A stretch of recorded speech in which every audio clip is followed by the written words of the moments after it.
गलत मैसेज देना चाहता है। अखिलेश जी, यहाँ तो भाई सत्ता पक्ष झुकने को तैयार है। डिप्टी स्पीकर पद के लिए भी देखिए खुद राजनाथ सिंह ने ममता बनर्जी को कॉल किया, बात कह रहे धनंजय गिरी जी। और नीट मुद्दे पर भी आप राष्ट्रपति अभिभाषण पर जब आपको मौका मिलेगा आप तब रखिएगा ना अपना मुद्दा। कहां मना कर रहा है सत्ता पक्ष? मैं बिल्कुल सही मैं बोलना चाहूंगा कि जलालपुरी साहब का इन्हीं की बातों के लिए कोट है कि तू इधर उधर की बात न कर, बता कारवां क्यों लूटा। ये इधर उधर की बात जरूर करते हैं। मैं आपको एक आंकड़ा देना चाहूंगा जो कि इंडियन एक्सप्रेस में छपा हुआ था कि लगभग 5 वर्षों में 41 से ऊपर इनकी गवर्नमेंट में पेपर लीक हो चुका है।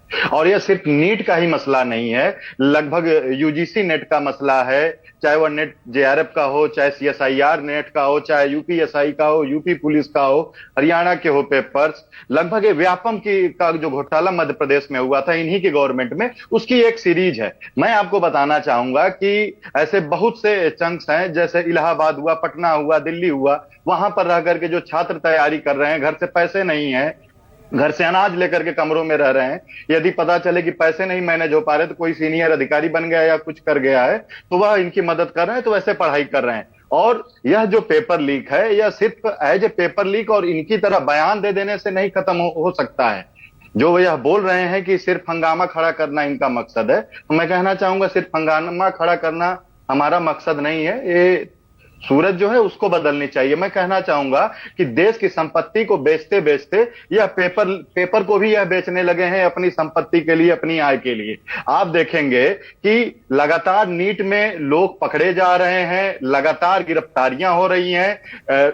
और धर्मेंद्र प्रधान का जो बयान था कि कोई भी पेपर लीक नहीं हुआ है, ये बयान ठीक उसी तरीके से है जैसे नरेंद्र मोदी जी जो इनके हेडमास्टर थे उनका कहना था कि न कोई अंदर घुसा है न कोई हमारी जमीन लिया है। ठीक इसी तरीके का इनका बयान है। और यह जो लगातार जो चोर है वह खुद बोल दिया है कि हाँ मैंने चोरी की है, लेकिन जिनके घर में चोरी हुई है वह नहीं बोल रहा है। यानी हट धर्मिता है ना सिर्फ सत्ता पक्ष की बल्कि विपक्ष की भी, बल्कि विपक्ष की भी चर्चा तो हो ही नहीं पा रही ना। चर्चा लगातार राहुल गांधी जी लगातार इंडिया अलायंस के द्वारा लगातार मांग की जा रही है, चर्चा कहां करने दे रहे हैं, लगातार माइक बंद कर दिया। और जो महत्वपूर्ण चीज जो मैं आपसे कहना चाह रहा हूं कि वर्तमान समय का यह समय हो गया है कि गांव-गांव के जो बुजुर्ग हैं, चाचा हैं, किसान हैं, उनको भी यह धीरे धीरे पता चल गया है, जो कि सूचनाएं चली गई हैं कि जो बच्चा है वह पढ़ाई कर रहा है लेकिन जो सीट है वह बेच दी जा रही है। और वही निराश बच्चा जब ये टकराव देख रहा है, वो सोच रहा है, वो देख रहा है कि हमारी समस्या का तो कोई हल निकल ही नहीं रहा, कार्यवाही स्थगन हो रही है। मैडम सत्ता में है, सारी चीजें इनके साथ है, लगातार विरोध प्रदर्शन हो रहा है, आंदोलन हो रहा है, सारी चीजें हो रही हैं, जंतर मंतर पर विरोध हो रहा है, लाठियां भाजी जा रही हैं।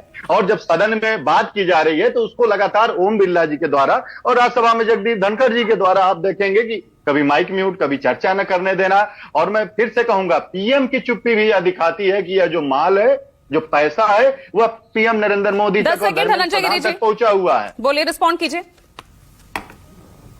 देखिए राजस्थान में 20 पेपर